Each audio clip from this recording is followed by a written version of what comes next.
believers, non-believers, unaffiliated believers, sort of believers, and even you think I'm a believer's welcome. My non-university unstudents, welcome to the Uncensored Unprofessor. If you've listened to the show, you know I love beauty. I have a crush on beauty. I mean, who doesn't? Now, that's true all the while that among evangelicals, beauty may be the least appreciated element of the classical virtues. Me? I believe beauty is a free gift from God. Beauty is variously God's invitation to love, a sign of God's love, a gift of peace. It's an unnecessary element of creation. It's also an overspill of God's own character and so much more. I wrote a book on beauty in the history of theology. You can find it for sale on Amazon. All of that is my lead-in, my way of saying I'm excited to share a special guest with you today. Pastor Michael David Mitchell is writing his dissertation on beauty in theology. He's calling it the underdeveloped aesthetic of classical Pentecostalism. And I think you're going to enjoy our free-flowing, spirited, joy-filled, intellectual conversation about the interface between beauty and our lives in Christ.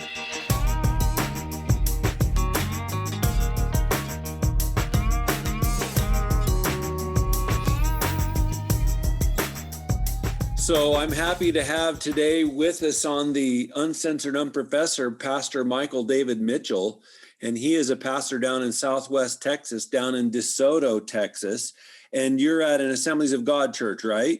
Yes, sir. It's about a half hour south of Dallas, and it's a small multiracial church. And how long have you guys been pastoring there?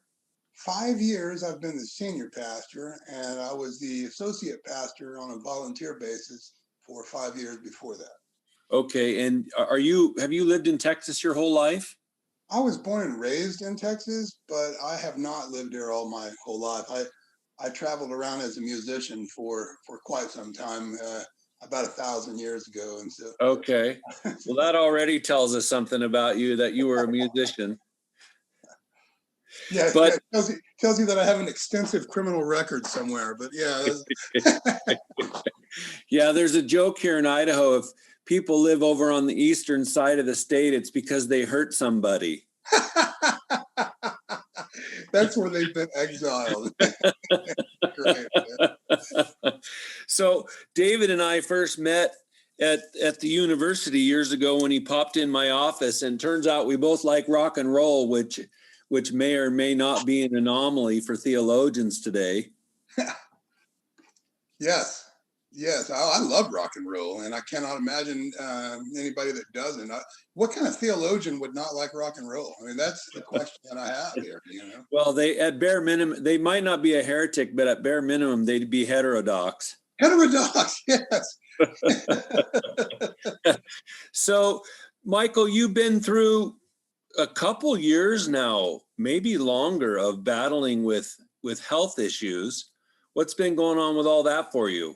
Well, things are strange. Hold on just a second. There's something I would like to share with you real quick.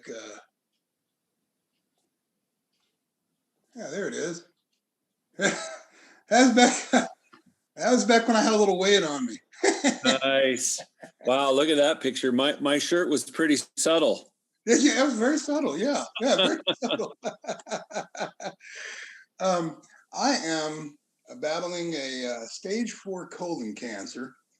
I was diagnosed in November of 2016, almost a couple of months after that picture was taken. Wow. And it had already spread to my liver, and there was a tiny bit in the bottom of my lungs, apparently.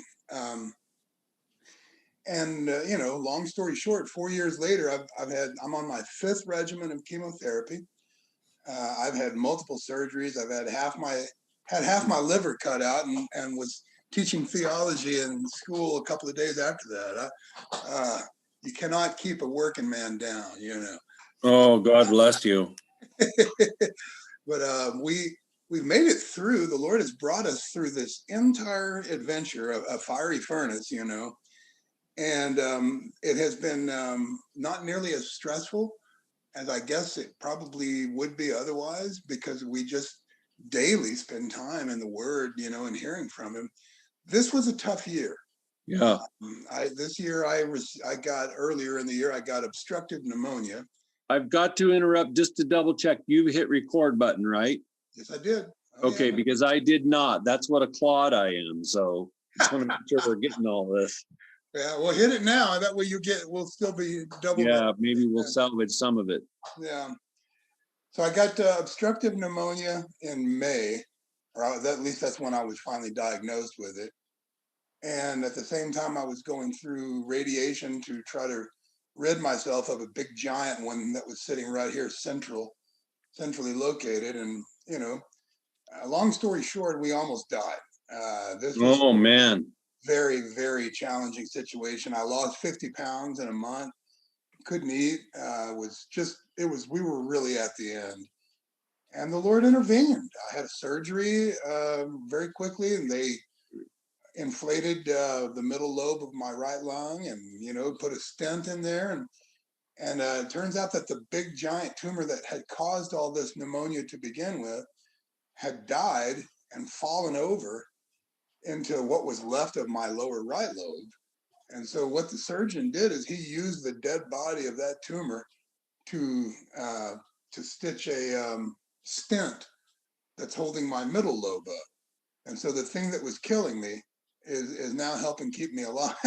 It's really cool. Wow, that's amazing. Well, you guys, I view Pastor Michael as a soulmate.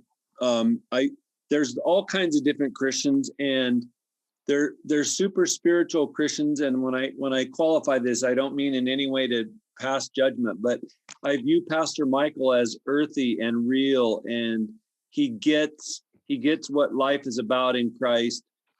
And so all of that, you guys be praying for he and his wife, Kareth, for strength, for healing, for the Lord's intervention in their lives, for their blessing of their ministry at their church, because Pastor Michael is a rare bird, and we want the Lord to be working through him for the next 40 years. That'd be nice. Yeah. I have to tell you that something has gone wrong. I appreciate that sentiment. Something's gone wrong with my screen. It's totally black. I never stopped recording. I was going to message you, but it is. And I'm still hearing you just fine. But okay, well, let's keep going then. Yeah, let's keep going. Okay. Because I'm hearing you great. Great.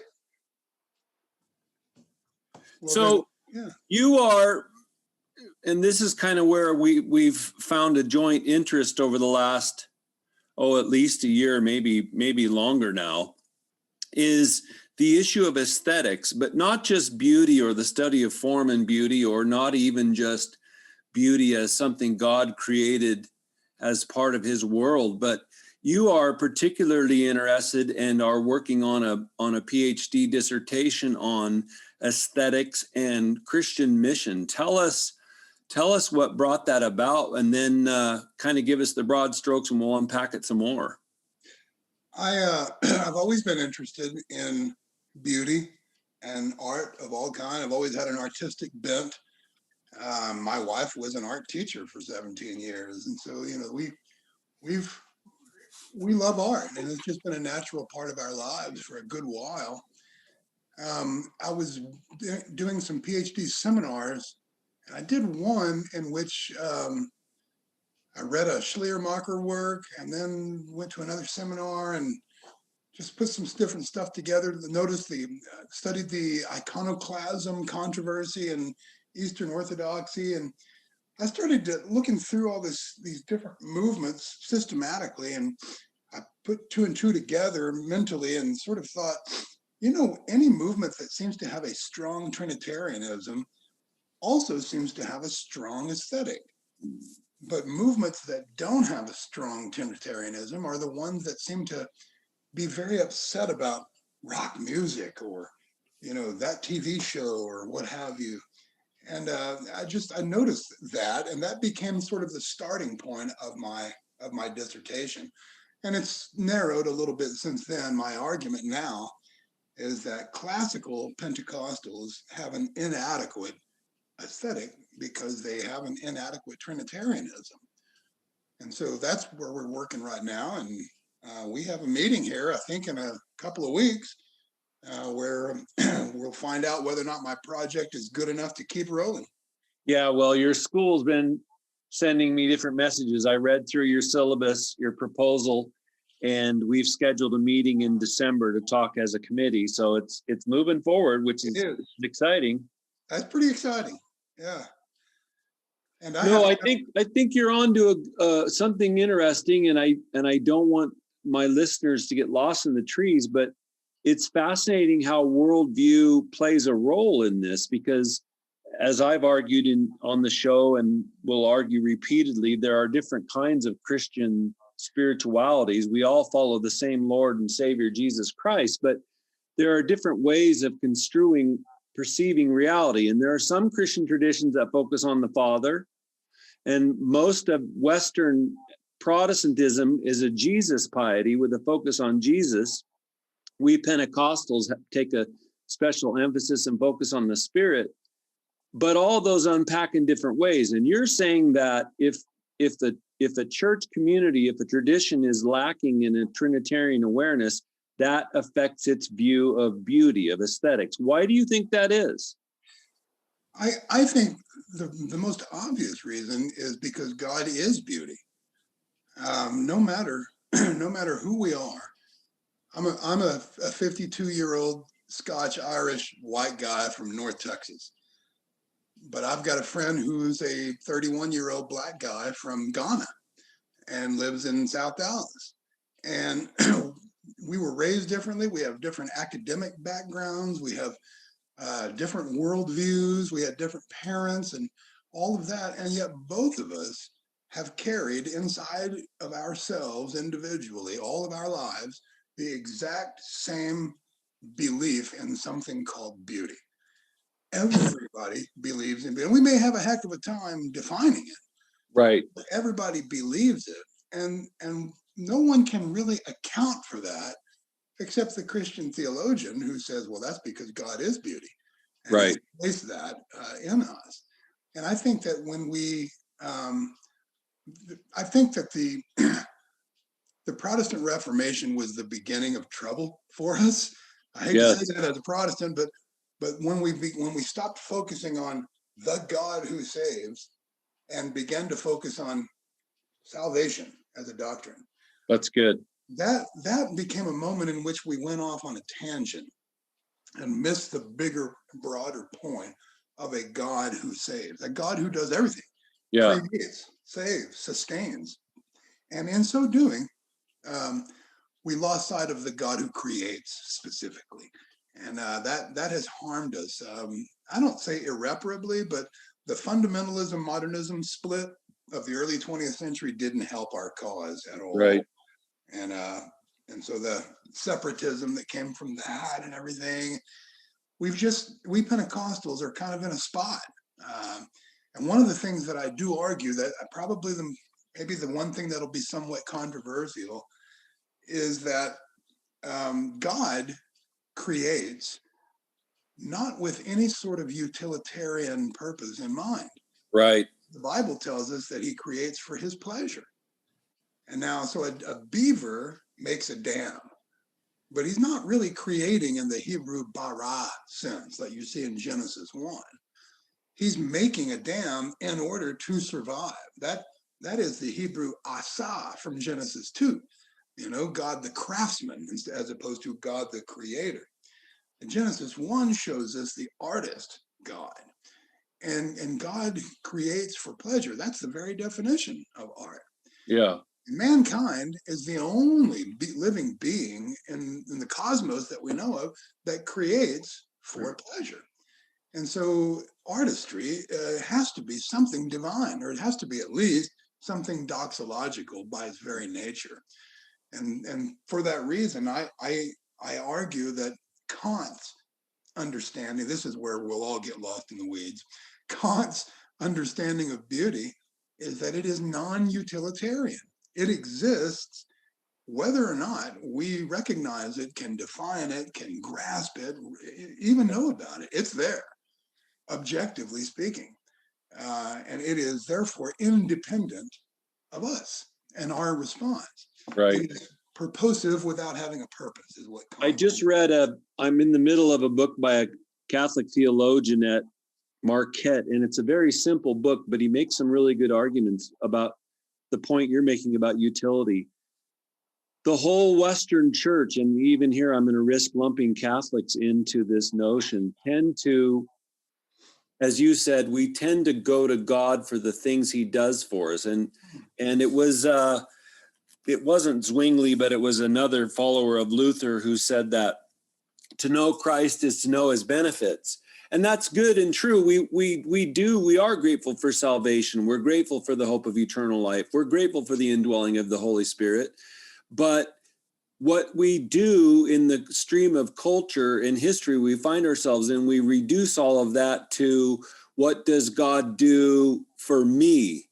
And we get bound up in this very psychological box of God serving me and pleasing me. And you're right, that sense of utility chokes out the awareness of beauty, because beauty doesn't first serve a purpose. It just is. It is.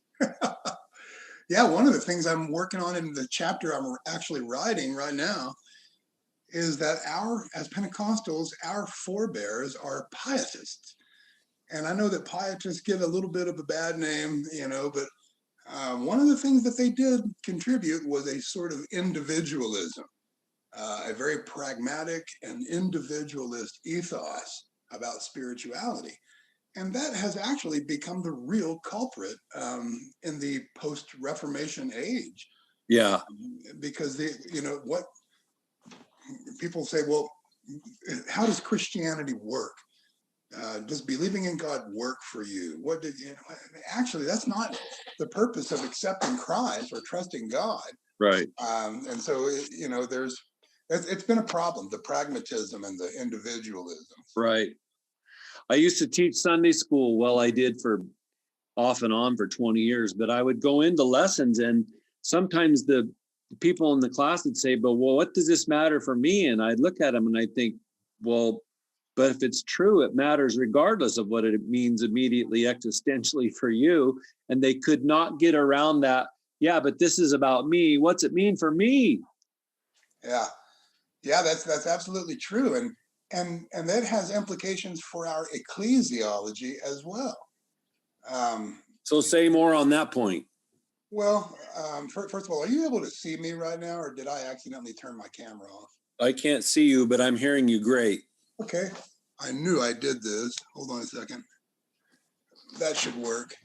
If it doesn't, anyway. Ecclesiology, of course, is the study of the church. And we don't, we're so famously anti-institutional as Pentecostals. Yeah. Yes. That it's difficult for us to believe in the authority of a local church to help us and to guide us, to give us truth, to even correct us.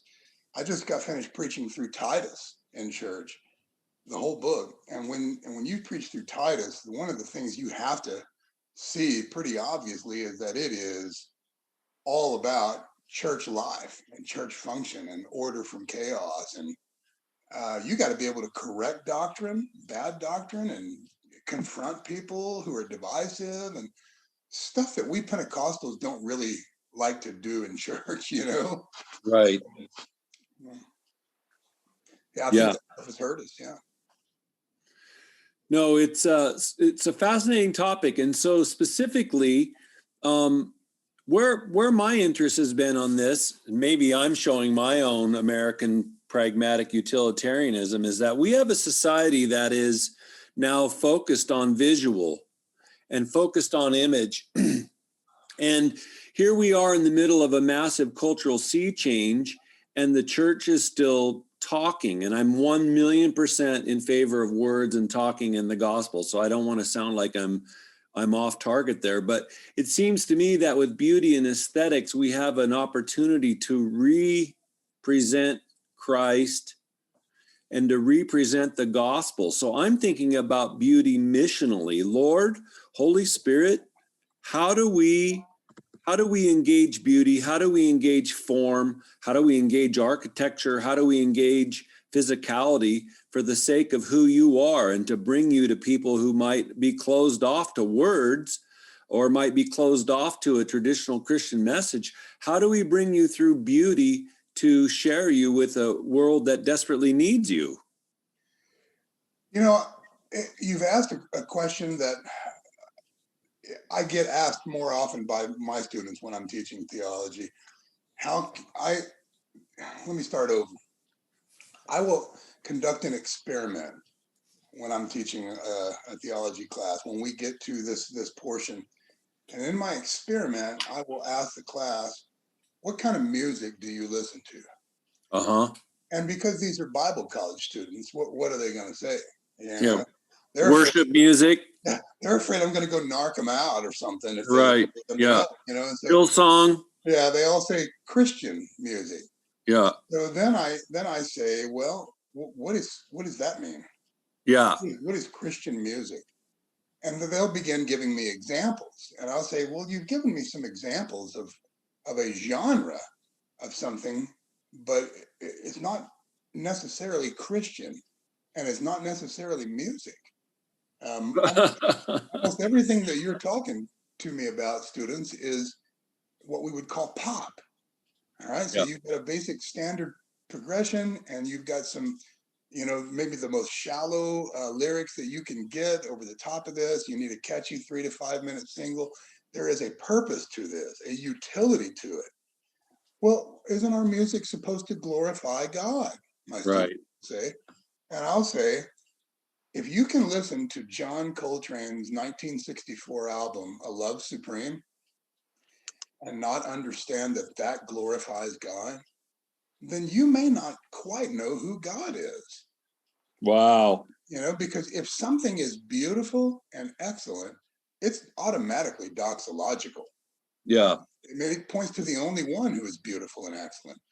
And if you can listen to Jimi Hendrix's instrumental Driving South, that's otherworldly. It's transcendent. There is a beauty there that can come from no one else except God Almighty, whether or not Hendrix accepts that. Right.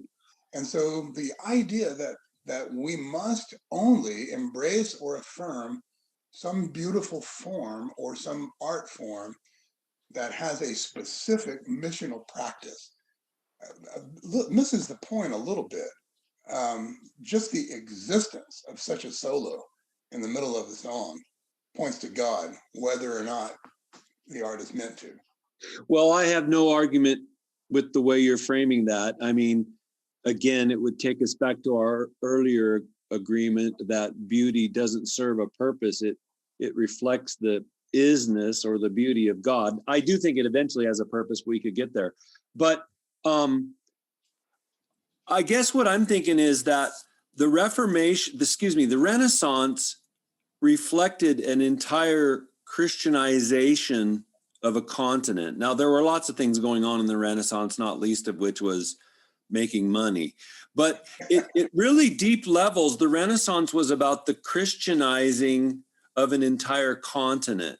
And I actually am one who believes that that matters. I believe that it's better for people to live in a godly society than an ungodly one, or it's better for people to live in a just society than a non-just society. It's better for people to live in a society where there's food and shelter than there isn't. So if all of that's true, then what we do with beauty can be missional, just like what we do with truth or goodness can be missional. I don't want to crush it. I don't want to smash it, pack it down into a can called mission. But I'm just trying to think, we've got a massive cultural change going on. Lord, you're creative. You give us your Holy Spirit for us to exhibit creativity and spiritual and other giftedness. Help us to harness beauty for your glory. I think one great way of doing that would be for our students to begin studying literature again. Yeah. We do not really study literature, and there are two forces working against us. One is pragmatism. Yeah. Why would I read any book that's not about Jesus? Yeah. There's that problem to begin with. Well, Jesus or the Kardashians, but keep going. Yeah. Well, I mean, they are kind of the same to our culture, but anyway. The other force that's working against us is that in Western society, we have actually done away with what used to be called the Western canon. You're old enough to remember when you were in undergrad, you had to read significant portions of the Western canon. You had to read Homer and Virgil. You had to read Shakespeare and Chaucer and Marlowe and Dickens and Faulkner and Hemingway. Yeah. You had to do those things because those were not just words on a page. Those were classics of genius and excellence. Right. And with postmodernity, what we've done is we've torn down all of that stuff because we cannot have heroes. We cannot have excellence. We cannot have anything objective like that. And what we have done instead is replace it with demographics. We've replaced it with a different narrative. We call it multiplicity of narratives or whatever. When we did that, we basically did away with the study of literature. So we're no longer reading well, which means we're no longer writing well. But if our students, again, learn to read well, then within a generation, they would be writing well. That's good. They would not be writing pamphlets. They'd be writing novels and plays and dramas, That's good. Yeah. That could be missional. Just the excellence of those. Flannery O'Connor was not out to give an altar call when she wrote short stories. And yet there is not a person alive that does not associate her with the Almighty. That's what her stories were about. That's good. She gave an altar call, Yeah. So tell us more. You're linking Trinity up in your dissertation, particularly. You're linking Trinity up with aesthetics and ecclesiology. What authors, what sources, what direction do you have to lay the need for it, which I don't think it will be hard. But then you're going to trace out some groundwork for us. You're going to trace out a path. Where do you see some of that going? Well, first of all, it may not be hard to you, who's very smart, but it has been really hard for me. My number one dialogue partner in linking the Trinity with beauty and art is Hans Urs von Balthasar. Uh-huh. And in particular, Balthasar, he does a couple of things that really, really interest me as a Pentecostal. First of all, he's so opposed to neo-scholasticism as a movement. He's opposed to that whole sort of Aristotelian, here's how the world works rationally, and here, that sort of Newtonian idea of life and God. It's not a machine. Yeah, he's opposed to that. And so even though he has the erudition and the education to write a systematic theology like everyone else expects him to do, he refuses to accept the very notion of Hodge-like systematic theology. Yeah. Something being a truncating of the real and true God, And so the only way, because of what God did as the hero in time and space for us, the only way that this can be done is to do it in narrative, in 5 acts. And that's one thing he does that really appeals to me, is he refuses to allow himself to be pigeonholed into a very modernist ethos when it comes to systematic theology. Right. Instead, he does systematic theology, but in a narratival fashion that's very spread out all over the place. My readers, I guess my principal readers, have really gotten on to me during the early phases of the dissertation because source-wise, I was all over the place. They wanted me to do this, but I'm drawing from these influences here in order to do this. Well, Balthasar got away with it. Yeah. He got away with it. Because he was a lunatic genius. They get to do different things. And the other thing that he does that interests me is that he is involved with Adrian von Speer. Right. A mystic. And one of the things that's interested me most as I've studied our own movement is that it is possible that instead of seeing ourselves as purely evangelical, that we recognize the possibility that, at least the possibility, that we stand in the stream of historic Christian mysticism, a mystical stream. And so I'm not sure that I'm completely convinced about that just yet, but I'm interested in it. I'm fascinated by it. Well, but it makes sense to me, Michael, because the way I tried to frame it in a couple different pieces in a book was that beauty is not irrational. It doesn't defy logic or sense, but neither is it purely rational as something we can chain down and measure and quantify. So I like to think of it as awe-rational. And so it defies reason, even though it's happy to be a soulmate with reason. Beauty's not in a fight with reason, but beauty transcends reason. And I say all of that to say, because so does beauty. The awe rational of a Pentecostal experience of being filled with the Spirit or speaking in tongues or prophesying or reading people's mail, all of that kind of stuff sort of defies reason.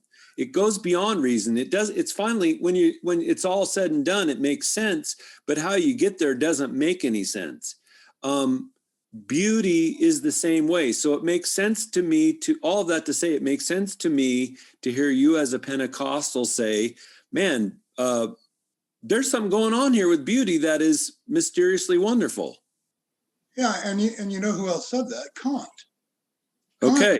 Kant makes the exact same point that this doesn't defy rationalism, but that it is not purely rational, that the judgment, the aesthetic judgment, comes from a place that is not purely rational at all.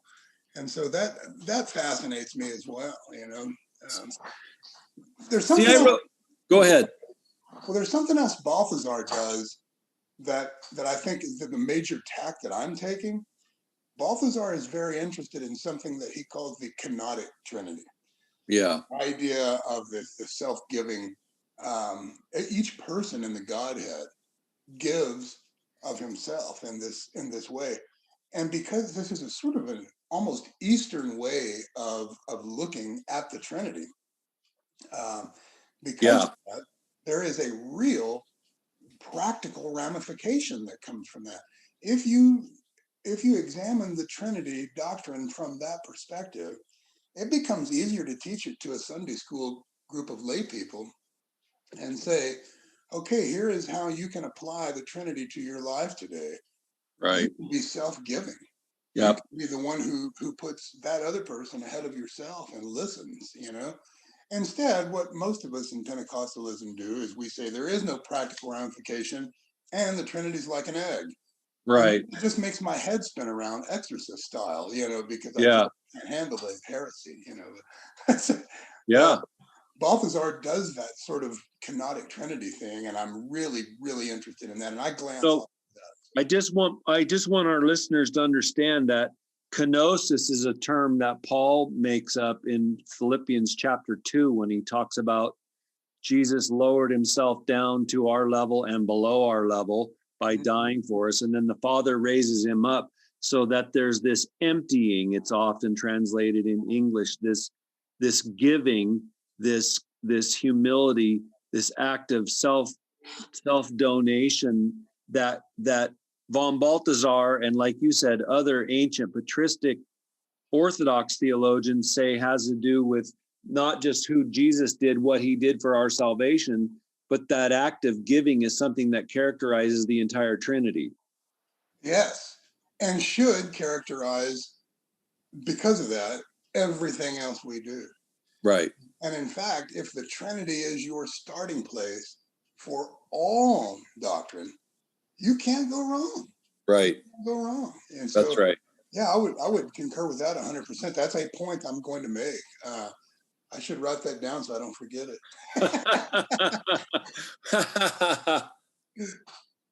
Yeah, well, then it spills out into ethics too, right? I mean, if Paul says that a marriage between a man and a woman mirrors that, or even participates in that which characterizes Christ and his church, well, there's a giving there that's going on that is supposed to characterize all of life, not even just between the man and the woman, but between the Christian community. Yes. So there's all kinds members and each other.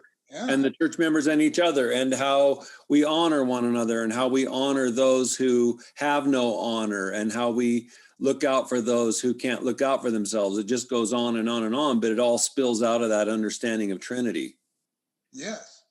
Yes. Sorry to take, I'm supposed to be interviewing you, but I love thinking with you, because I came up with a phrase when I was lecturing on all this, where I would say, what the Trinity teaches us in this act of eternal giving is that God is not a glory hog. See, I got to write that down, man. You can't say something like that and not allow me to. God's not a glory hog. He shares everything with everybody. His nature from before creation was to share with the members of the Trinity. I did not put it in Turabian format, but I got it written down. And if you put that in a footnote, I'll make it easier to pass your dissertation. Yeah, it's definitely going to show up somewhere, man. There'll be a scavenger hunt for you. But God, my point is that with beauty, God is just giving this gift. There's no cost. He doesn't charge us anything. Really, all he says is, hey, all you have to do is see it. All you have to do is embrace it, and it's there for a gift for you. Yeah. Yeah, all God has ever demanded of his people is that they trust him. Now, it turns out that it takes our entire being to do mercy. That. Oh, mercy, yeah. But that's what he does, so. And of course, the Trinity has to be the starting point of understanding any of those things. I have been disheartened, I guess, to see how much of well, first of all, in classical Pentecostalism, we really have two different levels of training. If you're training ministers, then at the Bible college level, and where you were teaching, and places like that, you're going to see the starting point be bibliology usually. Yeah. We have this modernist ethos where we start from the word and then we use it to defend every other doctrine, and here's two proof texts for each one, and all of that sort of thing. Right. And then, of course, in the church, among lay people, it's even a different center. The center is different even than that. It's usually some sort of soteriological experience, a salvific experience. That's the center, and everything flows from that. Yeah. Both of those are terrible centers for your theology. Both of those should find their location in God. If the doctrine of salvation is the pinnacle of what you're doing, then you're worshiping salvation instead of the God who saves. Yep. Well, we'll have more lively conversation with Pastor Mitchell in a moment, but first, maybe you've been listening to the UU and enjoying my casting of the pod offerings for months. Listen, I love knowing I can offer you these pods for free. But I'd also be delighted to have you as part of the growing UU team. How can you do that? Are you wondering? Well, you could say a prayer for God's will for the show. You can tell a friend. You can like a UU post on Facebook. Yes, I do have a distinct UU page on Facebook. You can send me an email with a question you have, maybe about me or about the Christian faith or philosophy or history.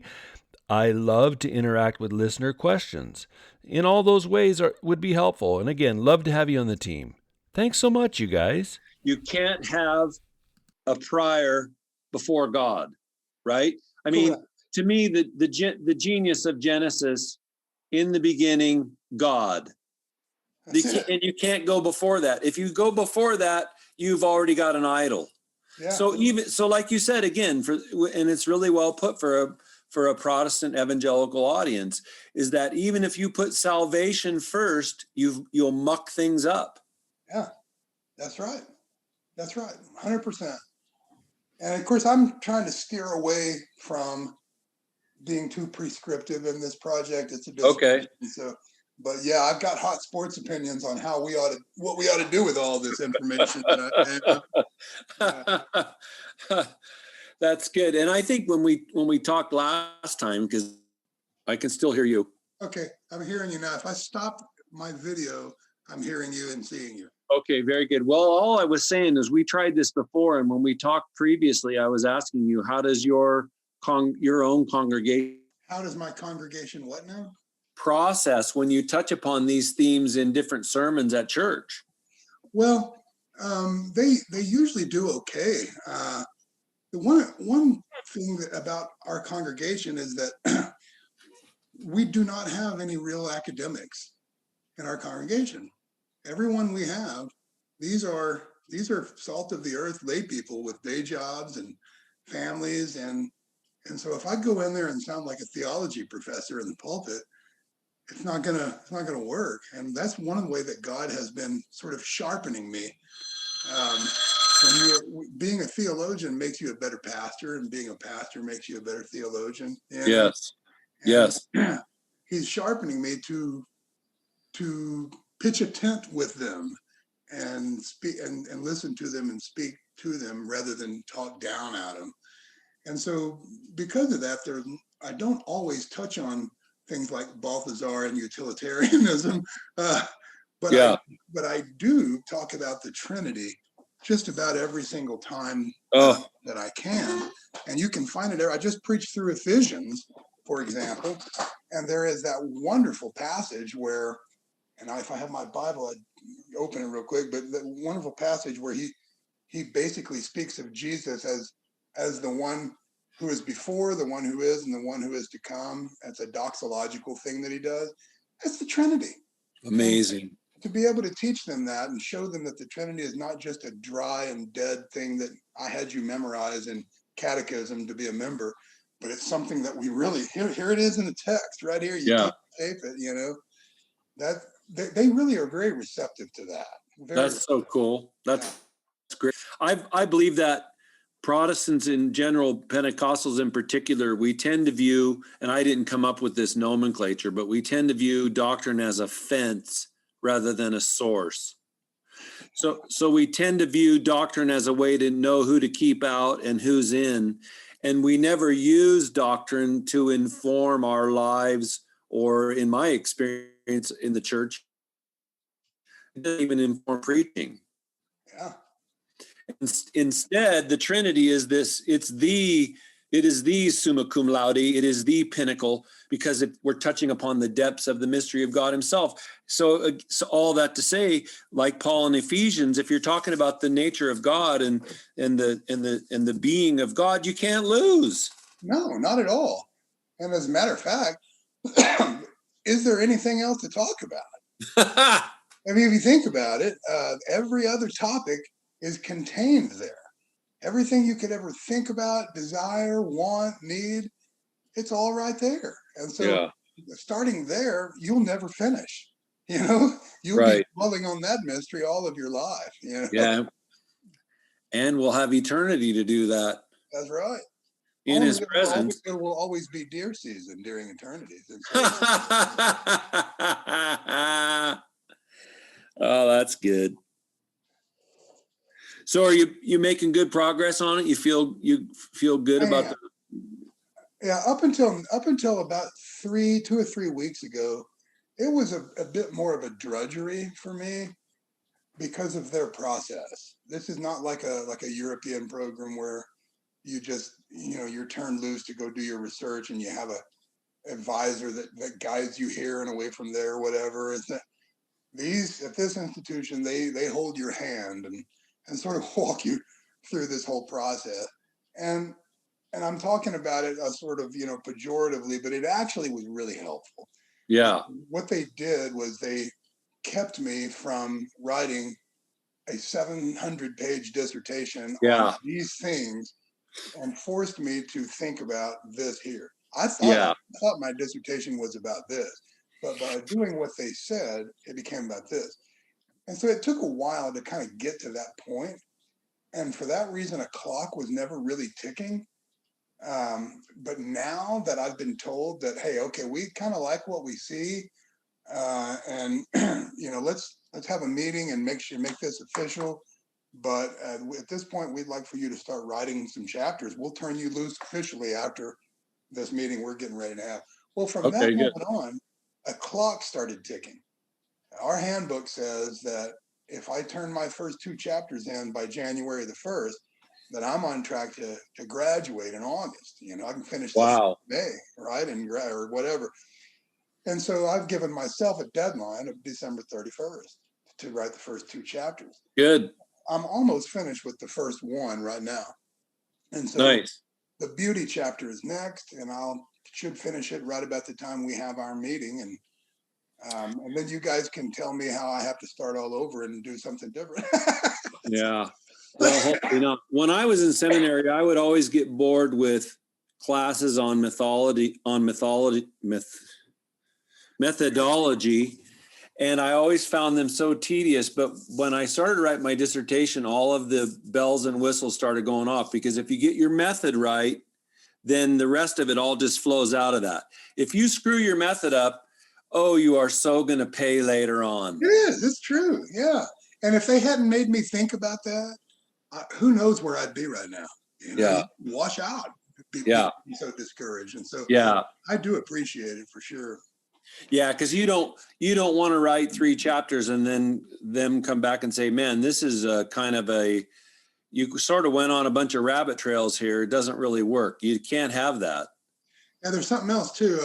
That one SPS conference that I went to, not this year, but the one before, I went to present a paper, and when I got there, they had messed things up, and they weren't going to have time for me to present the whole paper. So I had to sort of, I was put in a room where there were too many other speakers.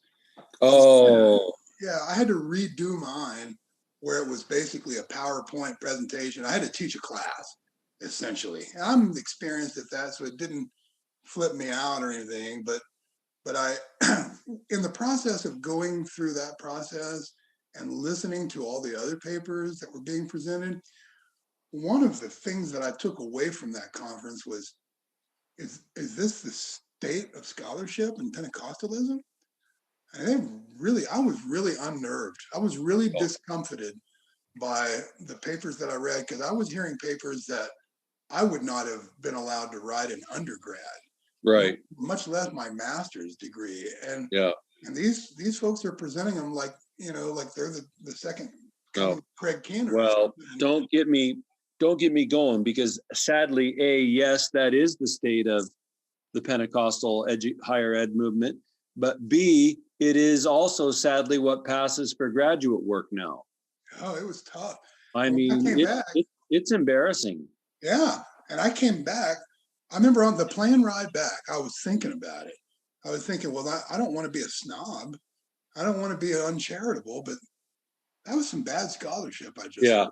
And there's no way these guys that are overseeing my project would ever let me get away with that. Yeah, well, that's one reason among 3 or 4 others I stopped going to that conference a few years ago. Well, I'm not kidding.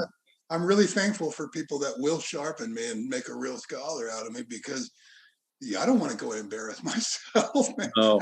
I do enough of that anyway. So yeah. Same as you. I had some mentors along the way who made me pay with blood and time with rewrites and stuff, and I hated it. But now I think, you guys were so wise. You did me such a favor to make me work that hard, to not just ramble and say nonsense in ink, and that's a craft. That's a craft that we don't talk or think much about, but it is. Thinking on paper is very hard work. Sure. And thinking with clarity is actually a very hard thing to do. Yeah. We matter of fact, even in this conversation, a couple of times you've asked me a question, and as I begin to answer it, I think I'm answering it the way that I should, and then I'll have a thought, maybe that wasn't quite right. Let me adjust that. And then I can't think with clarity in this conversation. You have to be able to do that in writing requires a committee of men who are experienced at this, or women, Yeah. really be able to sharpen you. And I'm appreciative of it. Well, God bless you, man. I think you've chosen a really, like I say, I think it's a really timely topic. And not only is it something that I believe touches on the nature of God, beauty, but again, I believe it's a way we can converse with people who are not believers, because most of society is interested in beauty. They might not describe it the same way, but it's a great starting. It's sort of like one of the things that I did for years as a prof was if I was together with a group of students and it seemed like the conversation was halting and stopping and starting, I'd say, hey, what movie have you seen lately? Oh, yeah. And that would carry the conversation for an hour. And if we start saying, hey, what do you find beautiful in life? Where do you find meaning in beauty? That's a conversation most people are going to, after they think about it 30 seconds, they're going to probably not be able to stop talking. Yeah, exactly. Yeah, no, you're right. And that was Francis Schaeffer's understanding of this as well. The little book that he wrote, the Bible and Art, or something like that. Bible and Art. Yep. He basically argues that rather than be so conversionist in our approach to the outside world, what if we could just be conversational and talk about beauty? And people would become much more interested in the God you profess at that point. We come off as salesmen, we conversionists, and so yeah. Yeah.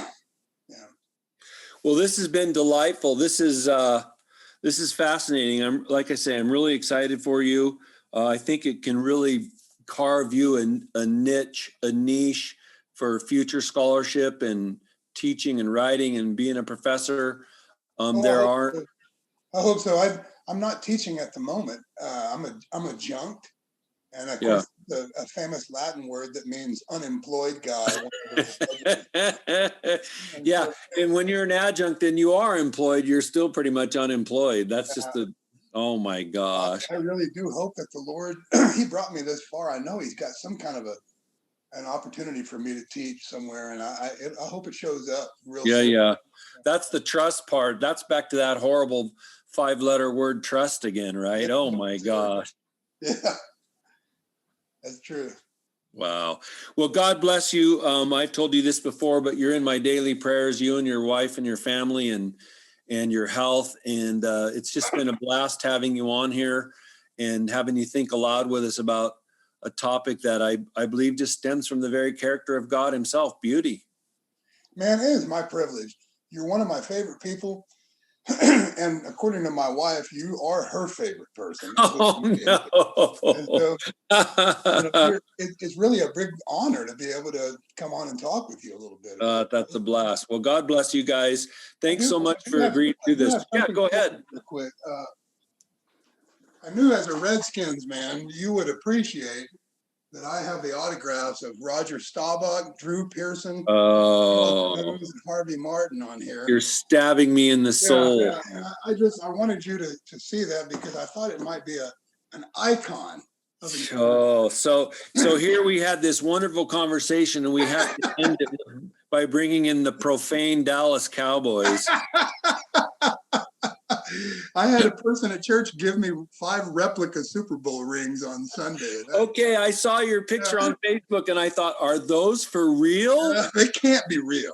There's no way they're real. Well, maybe who knows where he got them? I thought maybe he was a friend of a player or something. I don't think so, man. Replicate, okay. Going up and up there. Hey, thanks for praying for me, Doc. Yeah. It means a lot to me and my family. And as you can see, the Lord's doing things. I guess I've gained weight since you saw me in June. Good. I appreciate everything you're praying, all your prayers. You've been very consistent about that, and thank you very much. Yeah, well, you're on my heart. God bless you. Thanks for joining the show. No problem, man. We'll talk to you later, Doc. Okay. Well, if you enjoyed that half as much as I did, then I think that was a win. Thanks for listening, you guys. Please go now and turn your beautiful God-given brains on, everybody.